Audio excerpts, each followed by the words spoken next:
Tetapi saya tidak dengan mudah mengatakan mereka itu sesat, mereka itu bidat, mereka itu tidak alkitabiah. Oh, mereka punya Alkitab. Karena itu yang bisa saya katakan adalah ajaran mereka berbeda dari kita. Yang paling berwenang menyatakan sesuatu itu sesat adalah gereja, termasuk gereja kita ya. Nah, lalu kita periksa di dokumen ajaran gereja kita, ada nggak penegasan yang menyatakan bahwa saksi-saksi Yehova itu sesat? Bidat mereka itu dan harus dijauhi. Kalau berteman secara sosial sebagai sahabat manusia tidak masalah. Saya sampai sekarang juga berteman dengan orang saksi Yehova yang sudah seringkali bertemu dengan saya, yang sudah seringkali berdiskusi dengan saya. Tapi kalau masalah ajaran tidak boleh ada kompromi. Sesuatu yang salah harus dinyatakan salah. Sesuatu yang sesat harus dinyatakan sesat. Dan tidak boleh hanya dikatakan berbeda. Kalau itu menyangkut hal yang primer. Ya, saya mendapatkan kiriman sebuah video dari teman. Dan ketika saya melihat, itu ternyata pembahasan tentang saksi-saksi Yehova. Karena saya juga tertarik dengan aliran ini dan sudah seringkali berinteraksi dengan aliran tersebut. Saya kemudian mencoba menonton apa yang disampaikan oleh pembicara di dalam video tersebut dan ternyata beliau adalah Profesor S. Aritonang, seorang pengajar, salah seorang dosen di STFT Jakarta. Dan waktu saya menonton penyampaian materinya, saya tidak menonton semua. Tapi saya pikir bagus apa yang dia sampaikan. Pak Aritonang juga menulis sebuah buku tentang ini ya, berbagai aliran di dalam dan di sekitar gereja. Ini buku dia. Ini buku yang bagus kalau saudara ingin mengetahui berbagai aliran gereja yang ada. Mulai dari Lutheran, Calvinis, Karismatik, Saksi Yehova, dan sebagainya itu. Ini ada di sini. Saudara bisa mendapatkan buku ini. Terbitan daripada BPK ya, BPK Gunung Mulia. Secara umum saya pikir saya sependapat dengan apa yang disampaikan oleh Pak Aritonang, baik dalam bukunya tersebut atau video itu. Tapi ada satu poin yang mungkin menjadi catatan bagi beliau, dan ini memang tidak terkait dengan penyampaian aspek doktrinal tentang saksi Yehova dan bagaimana pandangan Alkitab terhadap apa yang diajarkan oleh saksi Yehova. Tetapi ada satu poin, mungkin ini adalah tentang bagaimana menyikapi aliran tersebut. Nah, mari kita simak dulu video dari Pak Aritonang berikut ini. Kita dalam hal itu tidak sanggup beradu argumentasi dengan mereka. Jadi kalau misalnya saya ditanya, tentu saya tidak akan menerima ajaran mereka. Makanya seperti yang sudah saya jelaskan pada pertemuan yang lalu, saya selalu berpegang kepada apa yang juga dicantumkan dalam kitab Wahyu ini ya, di halaman terakhir buku saya ini, saya kutip Wahyu 3 ayat 11, peganglah apa yang ada padamu, supaya tidak seorang pun mengambil mahkotamu. Itu pegangan saya, kalau ditanya saya. Tetapi saya tidak dengan mudah mengatakan mereka itu sesat, mereka itu bidat, mereka itu tidak alkitabiah. Oh, mereka punya Alkitab. Karena itu yang bisa saya katakan adalah ajaran mereka berbeda dari kita. Praktik hidup mereka atau cara mereka menyelenggarakan kehidupan sehari-hari sebagai pribadi, keluarga maupun organisasi berbeda dari kita. Tapi kita tidak bisa begitu saja mengatakan itu sesat. Saya di dalam buku ini mengatakan yang paling berwenang menyatakan sesuatu itu sesat adalah gereja, termasuk gereja kita ya. Nah, lalu kita periksa di dokumen ajaran gereja kita, ada nggak penegasan yang menyatakan bahwa saksi-saksi Yehova itu sesat? Karena itu kalau misalnya gereja kita, apapun itu, HKBP, GKI, GPIB, dan sebagainya, mau menyatakan itu sesat, tunjukkanlah dokumen gereja yang menyatakan itu, dan perlihatkan bukti-buktinya. Demikian sementara. Itu sedikit cuplikan tentang video Pak Aritonang. So, kalau saudara ingin menonton secara full, saudara bisa melihat itu di channelnya Pak Yan S. Aritonang, channel YouTube beliau. Beliau ada menjelaskan tersebut secara rinci tentang aliran saksi Yehova ini. Nah, dalam video tersebut kurang lebih beliau mengatakan bahwa dia tidak menerima ajaran saksi Yehova, tetapi tidak mudah juga untuk mengatakan mereka itu sesat, bidat, atau tidak alkitabiah. Jadi walaupun beliau tidak menerima ajaran saksi Yehova, tapi tidak serta-merta dengan semudahnya dia mengatakan saksi Yehova itu bidat, sesat, tidak alkitabiah. Kenapa? Karena ternyata mereka juga memiliki Alkitab, kata Pak Aritonang. Dan kelihatannya dia mendasari pada Wahyu 3 ayat 11 di dalam apa yang disampaikan. Karena itu, Pak Aritonang berkata, saya katakan adalah ajaran mereka itu berbeda dari kita. Ini yang dimengerti oleh Pak Aritonang. Dia tidak ingin mengatakan sesat, bidat, tidak alkitabiah, tapi lebih bagus bagi dia untuk mengatakan apa yang diajarkan saksi Yehova itu berbeda dengan yang kita orang Kristen pahami. Jadi kemudian dia mengatakan yang berwenang untuk menyatakan sesat itu siapa? Yaitu gereja. Gereja yang memiliki otoritas untuk mencap seseorang itu bidat atau sesat atau tidak sesat. Itu adalah ranahnya gereja katanya. Dan itu harus ditunjukkan melalui dokumen-dokumen gereja. Ini adalah pendapat dari Pak Aritonang, dan saya kira di bagian ini yang saya tidak setuju dengan Profesor Aritonang. Nah, ada 3 poin yang saya catat dari pernyataan beliau. Ketika dia mengatakan dia tidak ingin menyatakan atau tidak serta-merta menyatakan saksi Yehova itu bidat, sesat, tidak alkitabiah, walau dia tidak sependapat dengan ajarannya saksi Yehova, paling tidak ada 3 alasan yang diberikan. Pertama, kelihatannya beliau mendasari pada Wahyu 3 ayat yang ke-11. Saya pakai TB2 lah ya, karena ini sudah ada, jadi saya selalu menggunakan ini. Wahyu 3:11, aku datang segera, peganglah terus apa yang ada padamu, supaya tidak seorang pun mengambil mahkotamu. Mungkin berdasarkan ayat ini, beliau tidak ingin menyatakan saksi Yehova itu bidat. Tapi kalau kita melihat ayat ini sama sekali tidak menyatakan demikian, bahwa kita tidak boleh menyatakan seseorang itu salah, keliru, atau bahkan bidat, sesat, hanya karena dia berbeda pemahaman dengan kita. Tidak ada. Ayat ini tidak menjelaskan demikian. Kalau kita baca ayat sebelumnya, ayat yang ke-10 itu dikatakan, karena engkau memelihara firman-Ku untuk tabah, aku pun akan memelihara engkau dari waktu pencobaan yang akan datang atas seluruh dunia untuk mencobai mereka yang tinggal di bumi. Jadi ayat 10 menekankan engkau ya, jemaat Philadelphia, ini konteks bicara tentang jemaat Philadelphia yang memelihara firman Tuhan. Jadi mungkin ketika ayat 11 mengatakan aku datang segera, peganglah terus apa yang ada padamu, ya mungkin merujuk pada firman Tuhan yang mereka pelihara itu.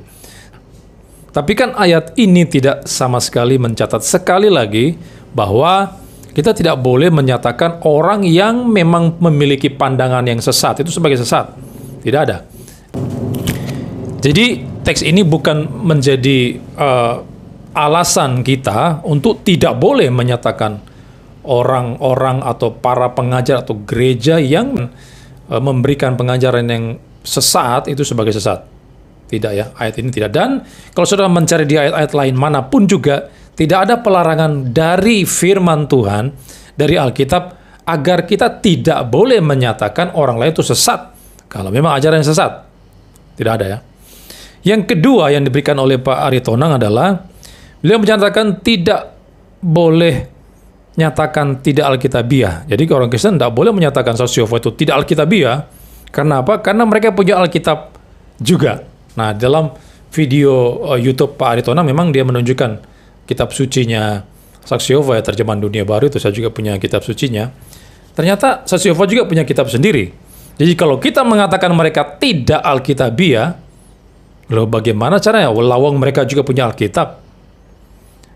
Kecuali mungkin kalau kita mengatakan para Muslims itu sebagai tidak Alkitabiah, ya cocok mungkin ya, karena mereka tidak punya Alkitab memang. Mereka, dasar ajaran mereka adalah Quran. Maka kalau kita menyatakan saksi Yehova tidak Alkitabiah, kelihatannya tidak cocok. Karena apa? Saksi Yehova juga punya kitab sucinya sendiri. Nah, perlu diketahui bahwa memang saksi Yehova itu punya kitab sucinya sendiri. Saya punya 2 kitabnya saksi Yehova. Yang pertama itu warna hitam, itu terjemahan yang agak lama, tapi yang kedua ini terjemahan yang agak baru, kitab suci terjemahan dunia baru ya, ini milik saksi Yehova. Dan memang mereka punya kitabnya sendiri ini. Tetapi yang menjadi pertanyaannya adalah apakah kalimat setiap kata yang dinyatakan di dalam kitab sucinya saksi Yehova ini itu benar atau tidak?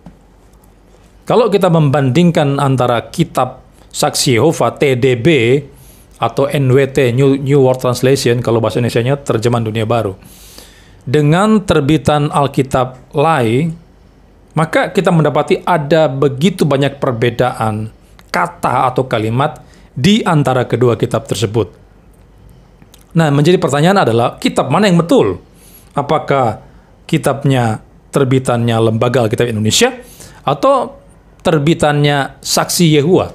Karena ini terbitan mereka sendiri, bukan Lembaga Alkitab Indonesia yang terbitkan, tapi terbitan para Saksi Yehova sendiri, Watchtower ya. Mana yang betul di antara keduanya? Maka para ahli sudah menyelidiki ya, bukan saya yang menyelidiki, tapi para ahli kitab suci, para pakar Ibrani dan Yunani yang merupakan bahasa asli daripada Alkitab sudah meneliti itu. Dan mereka mencapai sebuah kesepakatan bahwa memang kitab suci Saksi Yehova ini ngawur.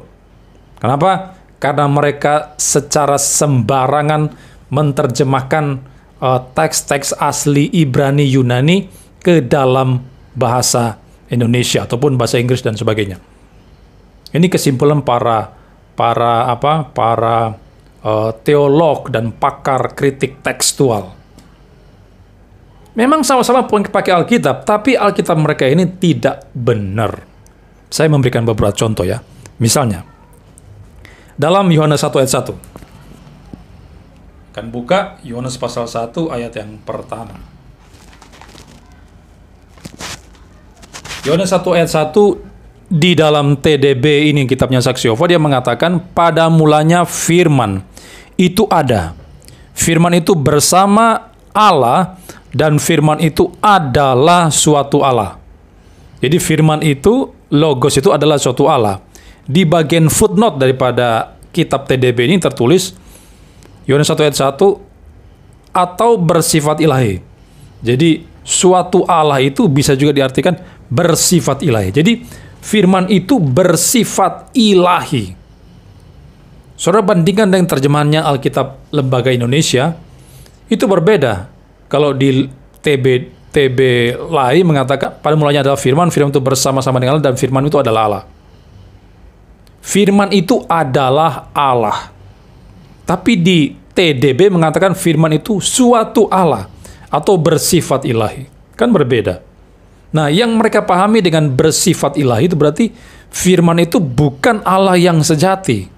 Sang Logos itu bukan Tuhan yang sejati, tapi hanya bersifat ilahi. Dalam pengertian ada subordinasi antara Bapa dengan firman itu. Firman itu lebih rendah posisinya ketimbang Bapa. Firman itu merupakan ciptaan yang pertama daripada Yehua, daripada Bapa. Jadi dia hanya bersifat ilahi saja. Memang memiliki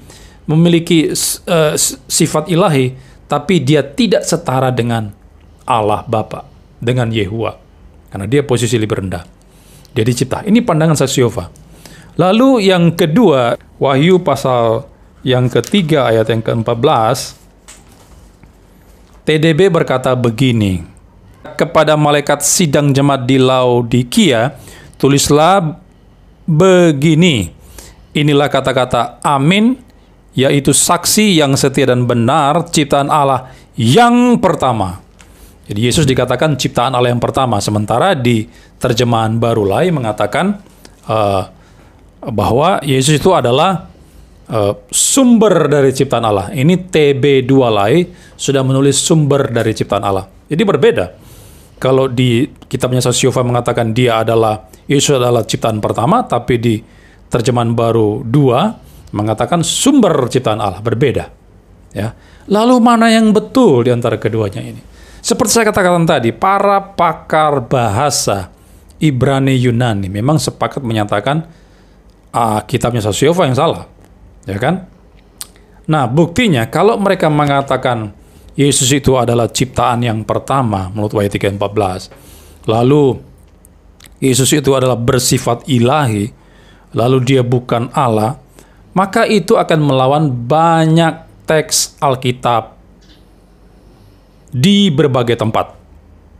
Misalnya, Yohanes 1 ayat 3 mengatakan segala sesuatu dijadikan oleh Dia. Jadi segala sesuatu dicipta oleh Yesus.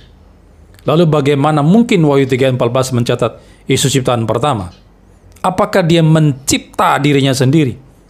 Ini kan mencipta segala sesuatu.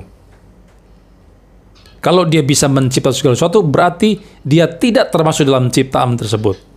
Dan Saksi Yehova mengatakan, juga mengakui di dalam TDB mereka, kitab mereka, bahwa Yesus adalah pencipta segala sesuatu. Jadi di sini mereka tidak konsisten. Karena penciptaan itu adalah karya ilahi yang hanya bisa dilakukan oleh Yehuwa sendiri. Tidak ada makhluk ciptaan yang bisa mencipta. Hanya Yehuwa seorang diri. Yesaya 44 ayat 24 menyatakan, hanya Tuhan, hanya Yahweh yang seorang diri membentangkan langit ini. Tidak ada yang mendampingi Dia. Maka kalau Yesus mencipta dan TDB menyatakan demikian, maka TDB berarti adalah kitab yang ngawur, yang salah. Dengan demikian, maka kalau kita menyatakan TDB itu tidak, atau ajaran Saksi Yehova itu tidak Alkitabiah, itu bukan sebuah kesalahan.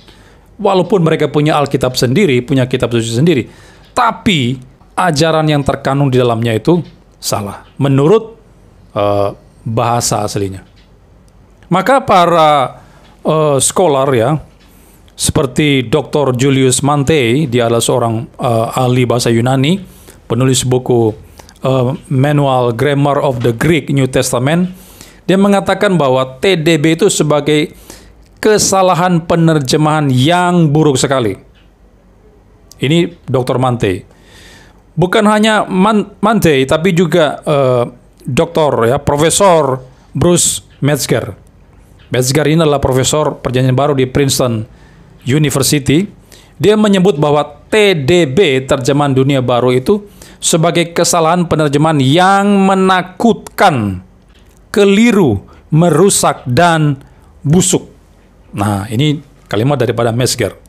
Nah, ini para pakar perjanjian baru yang luar biasa, diakui buku-buku mereka menjadi buku standar di dalam sekolah-sekolah tinggi teologi. Maka tidak salah jika sekali lagi saya mengatakan bahwa ketika kita menyatakan mereka tidak Alkitabiah, memang itu benar. Jadi di sini Pak Ari Tonang menurut saya keliru untuk menolak orang-orang Kristen mencap para Saksi Yehova itu sebagai tidak Alkitabiah. Saya kira Profesor Ari Tonang di sini keliru. Yang ketiga, Prof. Ari Tonang beralasan bahwa yang berwenang untuk menyatakan bidat sesat itu adalah gereja. Nah, jadi begini. Kalau memang dia berpendapat demikian, yang berwenang itu adalah gereja yang menyatakan, maka sebetulnya gereja sudah nyatakan Saksi Yehova ini sebagai sesat, sebagai bidat pada abad keempat. Karena waktu itu ada sidang gereja yang muncul, yang berlangsung, dan para uskup ya di sana banyak sekali, ratusan uskup yang hadir, dan mereka bersidang di sana dan menyatakan Arianisme itu terkutuk. Ajaran Arianisme itu apa? Menyatakan bahwa Yesus itu tidak sesubstansi dengan Bapa, tidak homoousios, tidak sezat, tidak sehakikat dengan Allah Bapa. Posisi Yesus itu atau anak ya, sang anak itu lebih rendah daripada Bapa, ada subordinasi di sana. Ada satu titik di mana Yesus baru ada, anak itu baru ada muncul. Nah, ini posisi Arianisme. Dan itu sama persis dengan Saksi Yehova. Saksi Yehova itu adalah, nenek moyang itu adalah Arianisme. Karena ajarannya sama. Maka kalau sidang gereja di abad yang keempat, tahun 325 di Nicea, sudah mengutuk ajaran Arianisme, lalu mengapa kita tidak meneruskan ajaran gereja itu yang disimpulkan dalam konsili Nicea itu pada konteks zaman sekarang untuk mencap saksi Yehova sesat? Mereka, para gereja-gereja sudah menyatakan itu sejak abad keempat. Jadi kalau kita menyatakan saksi Yehova sesat, bidat, kita sama saja meneruskan konklusi yang diberikan oleh para tokoh gereja di abad yang keempat itu. Jadi tidak masalah. Itu yang pertama. Yang kedua adalah, siapa yang bilang kita harus menyatakan sesat bidat itu harus melalui organisasi gereja? Kita tidak boleh menyatakan itu secara perorangan misalnya. Itu aturan dari mana? Coba berikan teks ayatnya yang mengatakan demikian. Kalau kita sudah mengetahui ajaran yang benar di dalam Alkitab, lalu kita diam 1000 bahasa, tidak menyatakan apa adanya bahwa ajaran orang lain yang memang berbeda dengan kitab suci itu sebagai salah, bahkan sesat, atau bidat para pengajar itu, maka kita sama saja dengan menyatakan bahwa ajaran mereka itu bisa dimengerti. Jadi kita tidak menyatakan sebuah penolakan tegas atas mereka, sehingga kalau pernyataan yang tegas itu tidak kita berikan, maka saya kira itu akan berpengaruh kepada jemaat awam. Mereka yang tidak paham Alkitab, kalau Pak Ari Tonang mengatakan ajaran saksi Yehova itu berbeda dengan ajaran saya. Nah, kata berbeda ini dengan kata sesat atau bidat itu berbeda pengertiannya. Tidak sama. Kalau berbeda itu lebih soft. Tidak bisa menyentuh yang primer, tapi juga bisa menyentuh ajaran yang sekunder. Kalau cuma menggunakan kata berbeda. Misalnya, kalau berbeda di dalam predestinasi. Orang-orang reform percaya predestinasi, bahkan double predestination. Tapi kalau non-reform tidak percaya penetapan neraka, orang masuk di dalam neraka. Ini suatu hal yang berbeda, tetapi tidak bisa dikatakan sesat. Berbeda di dalam persepuluhan misalnya. Ada orang gereja yang menyatakan setuju perpuluhan, tapi ada gereja yang menyatakan tidak perpuluhan. Ini berbeda, tapi tidak sesat. Namun, kalau sudah menyentuh aspek yang primer, misalnya tentang kristologi, tentang Allah Tritunggal, tentang keselamatan, soteriologi, itu sudah primer, itu sudah fundamental. Maka yang berbeda dengan hal-hal yang fundamental ini, sesat. Dia adalah bidat. Bukan hanya sekedar berbeda ajaran, tapi sesat. Yang menyatakan Yesus bukan Tuhan, bukan Allah, sesat. Kenapa? Karena sudah menyentuh aspek yang utama, yang tidak sekunder. Kalau yang sekunder, kita bisa mengatakan berbeda. Tidak boleh bilang sesat memang. Kalau sudah menyentuh yang fundamental, sekali lagi tidak bisa tidak. Kita harus menyatakan itu sebagai bidat dan sesat. Contohnya di dalam Galatia pasal 1, mulai ayat 6 sampai dengan 9 itu, dan seterusnya. Di sana ada sebuah pernyataan tegas daripada Rasul Paulus untuk menyatakan sebuah pernyataan yang luar biasa keras kepada para pengajar sesat waktu itu. Jadi waktu Paulus memberitakan Injil kepada jemaat Galatia, mereka menerima itu, tapi ketika Paulus balik lagi kepada mereka, ternyata mereka sudah terpengaruh dengan guru-guru palsu. Guru palsu mengajarkan Injil yang lain, lalu mereka terpesona dengan para guru palsu itu. Injil yang lain apa? Memang konteks menyatakan bahwa para jemaat Galatia itu menambahkan iman mereka itu dengan ketaatan kepada Taurat Tuhan, memasukkan sunat, hari-hari raya dan sebagainya. Itu sebagai syarat untuk selamat. Nah, waktu Paulus melihat guru-guru palsu mengajarkan Injil lain, Paulus langsung mengutuk para pengajar sesat itu. Dia langsung menganatema para guru-guru palsu itu sebagai orang yang terkutuk. Anatema itu bukan main-main, itu sebuah kata yang sangat negatif yang merujuk kepada kebinasaan yang kekal Itu bicara tentang neraka. Paulus sangat keras mengutuk, terkutuk para pengajar sesat yang memberitakan Injil lain-lain itu. Kita bahkan tidak memberikan anatema kepada para saksi Yehova. Biasanya kan para pendeta motor coba mengatakan, itu mereka sesat saksi Yehova itu. Mereka itu adalah para bidat. Menurut saya itu agak lebih soft daripada kata anatema, kata sesat dan bidat itu. Asitoh itu dilarang atau tidak, atau ya tidak dianjurkan oleh Profesor Aritonang. Nah, saya merasa aneh dengan profesor ini ya. Bahkan Paulus sendiri mengutuk para pengajar sesat itu, kenapa kita tidak bisa? Ini ajaran firman Tuhan. Jadi, waktu kita mengatakan saksi Yehova itu sesat, bidat, kita sedang meneruskan ajaran Paulus. Maka kalau Pak Aritonang melarang atau tidak menganjurkan, kita menyatakan sesat. Yang pertama, itu akan berdampak buruk bagi jemaat awam. Yang kedua, saya kira Pak Profesor Aritonang itu tidak memahami pernyataan Paulus dalam Galatia pasal 1 itu. Jadi berdasarkan 3 poin ini, saya menyatakan ketidaksetujuan saya kepada Profesor Aritonang. Namun demikian, saudara bisa menonton video beliau di channel YouTube-nya tentang pembahasan tentang saksi Yehova. Itu bagus sekali karena beliau adalah dosen sejarah dan ada tinjauan sejarah dan doktrinal yang diberikan oleh Pak Aritonang. Silakan saudara nonton. Tapi saya tidak setuju hanya pada poin ini saja, bahwa Pak Aritonang agak lebih cair dengan orang saksi Yehova dan tidak mau serta-merta mengatakan mereka sesat, padahal dia sudah mengakui tadi bahwa ajaran saksi Yehova itu berbeda dengan ajaran yang dia pahami.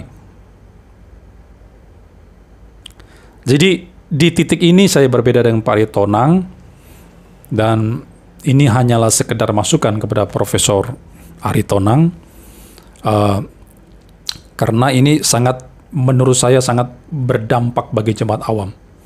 Saya memberikan sebuah ilustrasi. Kalau anak Anda sedang makan, punya makanan tertentu, lalu Anda tahu di dalam makanannya itu ada racun, maka bagaimana sikap Anda sebagai orang tua terhadap keadaan tersebut?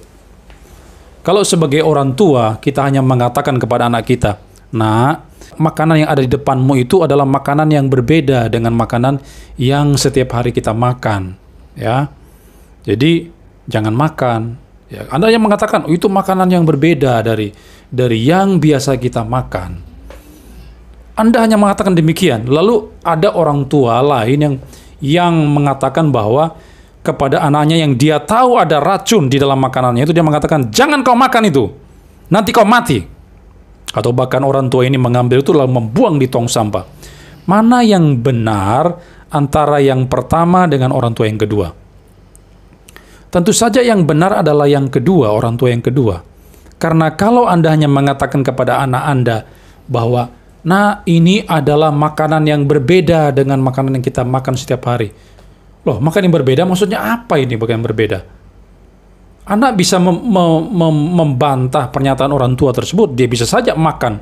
Karena tidak ada hal yang signifikan daripada pernyataan tersebut, yang urgen, yang membuat dia harus menghindari makanan itu. Tidak ada, cuma berbeda. Berbeda apa? Bisa saja berbeda ini. Cuman yang pedas, yang pertama pedas, yang kedua tidak pedas, atau manis, tidak manis, sebagainya. Bisa saja dibantah. Sama dengan saksi Yehova. Kalau kita hanya mengatakan ajaran saksi Yehova itu berbeda dengan ajaran kita, maka jemaat awam bisa mempunyai respon yang berbeda-beda, bermacam-macam terhadap kalimat tersebut.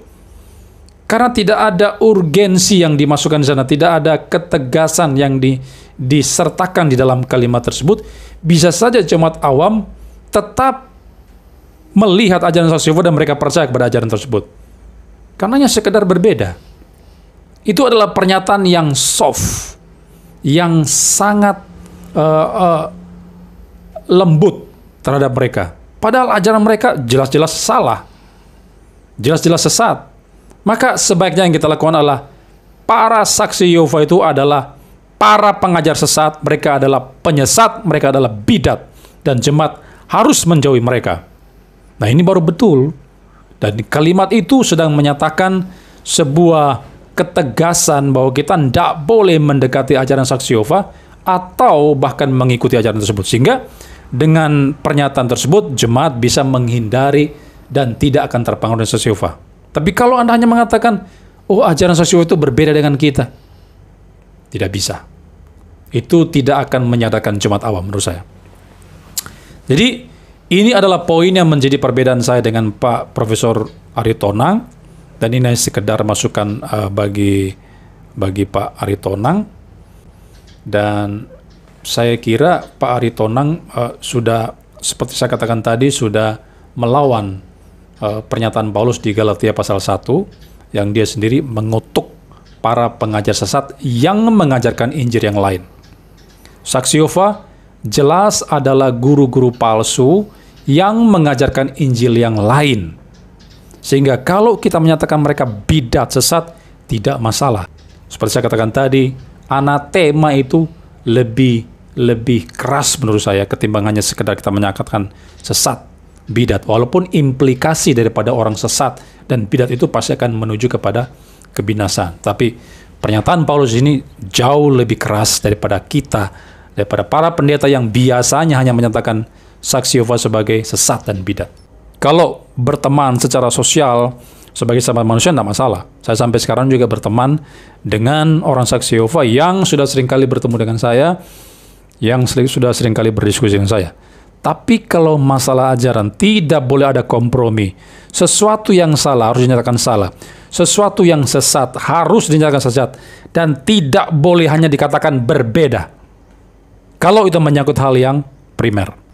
Oke, ini sekali lagi merupakan tanggapan saya dari Pak Profesor Aritonang, dan terima kasih.